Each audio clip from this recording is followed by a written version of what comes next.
నమస్తేనా. నమస్తే. పేరు అరవింద్. ఏం చేస్తుంటారు? అడ్వకేట్. ఎట్లా అనిపిస్తుంది అన్న ప్రజల పట్ల రాజకీయాలు? ప్రజలు అంటే గత ప్రభుత్వం కంటే బాగుంటుందని మార్పు కోరుకున్నారు ప్రజలు. కానీ ప్రజలు ఊహించినట్టు మాత్రం ప్రభుత్వం నడవడం లేదు. ఓకే, లేదు లేదు అంటే ఎక్కడ మెయిన్ మైనస్ అంటే ఏం చెప్పొచ్చు? ఇప్పుడు మన తెలంగాణ రాష్ట్రం వ్యవసాయం మీద ఆధారపడి నడుస్తున్నది. రైతులకు ప్రధానంగా రైతు బంధు కానీ రైతు భరోసా, ఇప్పుడు రైతు బంధు రైతు భరోసా చేసినారు. వానాకాలము 6,000 నుంచే పెంచుతామని చెప్పినారు, ఇప్పటికి పెంచలేదు. ఇప్పుడు వచ్చే మన వర్షాకాలంది కూడా ఇవ్వలేని పరిస్థితి ఉంది దీని మీద. దాంతోపాటు కాలువలో నీళ్లు కూడా వాళ్ళకి సకాలంలో అందక కూడా చాలామంది రైతులు బోర్లు కూడా వేసుకొని కూడా అప్పుల పాలైన పరిస్థితి, నష్టపోతూ ఉన్నారు రైతాంగం. దీని మీద వ్యతిరేకత ఉన్నది. ఇది ఇంకోటి ఏదైనా ఇప్పుడు రుణాలకు సంబంధించి బ్యాంకర్ రుణాలకు సంబంధించి పూర్తి స్థాయిలో ఎక్కడ కూడా కాలేదు. 1,00,000 లోపు మాత్రమే జరిగిందని పూర్తి స్థాయిలో చెప్తా ఉన్నారు. ఇది ప్రజాప్రభుత్వం ప్రజల కోసం పనిచేస్తుంది అంటారు, కానీ ఎక్కడ కూడా ఏ ఊళ్ళో కానీ పూర్తి స్థాయిలో రైతు బంధు కానీ రుణమాఫీ కానీ ఎక్కడ జరగడం లేదు. అయితే ఇప్పుడు ఆటో బస్సులు పెట్టారు కదా అన్న మహిళలకి, అది ఎలా అనిపిస్తుంది అన్న? ఈ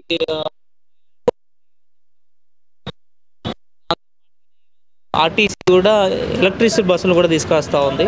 ఎలక్ట్రిసిటీ బస్సులో భాగంగా కూడా ఆర్టీసీని ప్రైవేటీకరణ చేయడం కోసం కాంగ్రెస్ ప్రభుత్వం చేస్తూ ఉంది.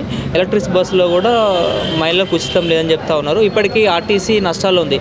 గతంలో బీఆర్ఎస్ గవర్నమెంట్ ఉన్నప్పుడే నష్టాలు ఉంటే ఆర్టీసీ స్థలాలలో కూడా పెట్రోల్ బంకులు వేసి దాని ద్వారా ఆర్టీసీకి ఆదాయం తీసుకొచ్చింది గతంలో ఉన్న గవర్నమెంట్. కానీ ఈరోజు కాంగ్రెస్ ప్రభుత్వం మొత్తం ఆర్టీసీని అప్పులపాలు చేయడం జరుగుతుంది.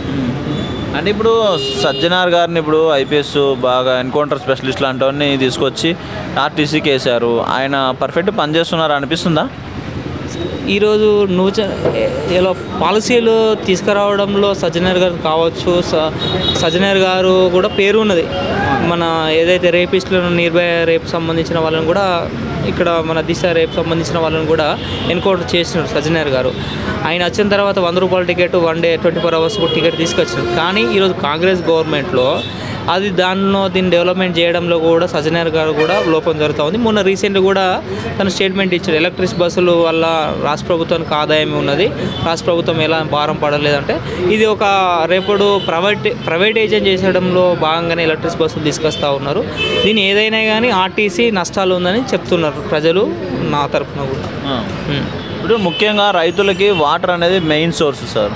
ఇప్పుడు వాటర్ సోర్స్ వల్ల కూడా కొంచెం ఇబ్బందులు పడుతున్నామా అంటున్నారు. ఇంతకుముందు నల్ల వాటర్ వల్ల వచ్చాయి, కొంతమందికి ఇప్పటికి ఇళ్ళకి నీళ్లు రావట్లేదు కేసీఆర్ పోయిన తర్వాత అంటున్నారు. ఎలా నిజంగానే ఉందా? సిద్దిపేటలో లాంటిది ఏమైనా ఉందా? అంటే సార్ మిషన్ భగీరథ వాటర్ సంబంధించింది ఇక్కడ మనకు గజ్వేల్ కాన్స్టిట్యున్సీలో అక్కడ ఉన్న ఇప్పుడున్న ప్రధాని నరేంద్ర మోడీ తోటి కొమ్మడిబండ దగ్గర మిషన్ భగీరథ ప్రాజెక్ట్ని ఇక్కడ లాంచ్ చేయడం జరిగింది. అంటే సిద్దిపేట ప్రాంతంలో కూడా కొన్ని చోట్ల కూడా వాటర్ సమస్యలు కూడా ఉన్నాయి. గతంలో ఉన్న బీఆర్ఎస్ గవర్నమెంట్ ప్రతి ఇంటికి మిషన్ భగీరథ వాటర్ని కూడా అందజేయడం జరిగింది. అయితే ఇక్కడ హరీష్ రావు గారు 7 సార్లు ఎమ్మెల్యేగా, 2 సార్లు మినిస్ట్రీగా చేయడము, తర్వాత ఆయనకి ఎదురులేని నాయకుడిగా ఎదగడము ఎలా సాధ్యమవుతుందండి సిద్దిపేటలో?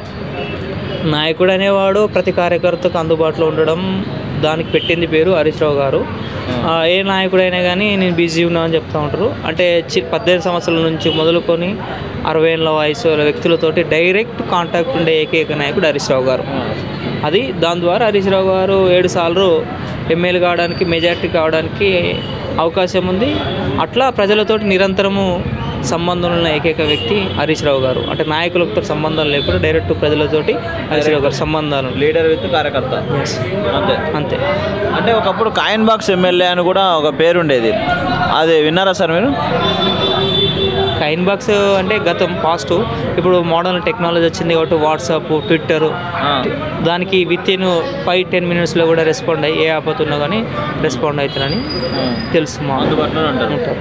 అంటే మీరు ఇప్పుడు ఎంతోమంది లీడర్స్ ఉంటున్నారు సార్, వీళ్ళు ఓట్లతో గెలుస్తున్నారు, తర్వాత పార్టీలు కండోలు మారుస్తున్నారు, దానిపై మీరు ఎలా తీసుకోవచ్చు, మీరు ఒక అడ్వకేట్గా ఎలా చెప్పచ్చు? పార్టీ ఫిరాయింపుల చట్టం ఉన్నదండి. ఇప్పుడు పార్టీ ఫిరాయింపు చట్టంలో భాగంగా కూడా సుప్రీంకోర్టు కూడా మన వీళ్ళకి ఎమ్మెల్యేకి నోటీస్ ఇచ్చినది, అసెంబ్లీ ముఖ్య కార్యదర్శి కూడా వీళ్ళు నోటీస్ ఇచ్చినారు. మొన్న కూడా సుప్రీంకోర్టులో కూడా డేటు అంటే దాని మీద చర్చ జరిగింది. ఇంకా దాని మీద విధి విధానాలు హైకోర్టు ధర్మాస్థానం ఏం చెప్తుందో దాన్ని బట్టి మనం వేచి చూడాల్సి. అంటే బై ఎలక్షన్ వచ్చే అవకాశం ఉందంటారా సార్? అంటే ఈరోజు వాళ్ళ స్వదా లాభాల కోసం వెళ్తూ ఉన్నారు, ప్రజలు వీళ్ళని నమ్మి ఓటేస్తూ ఉన్నారు. పార్టీ ఫిరాయింపుల చట్టాన్ని అమలు చేస్తే రేపటిచే జనరేషన్ క్వాలిటీ క్వాంటిటీ అనే ఎమ్మెల్యే రావడం జరుగుతూ ఉంటుంది. దాని ద్వారా రేపటి నాడు వచ్చే లీడర్లకు కూడా ఒక బుద్ధి చెప్పినట్టు అయితే నా అవకాశం, నా అభిప్రాయం. Okay sir, thank you sir.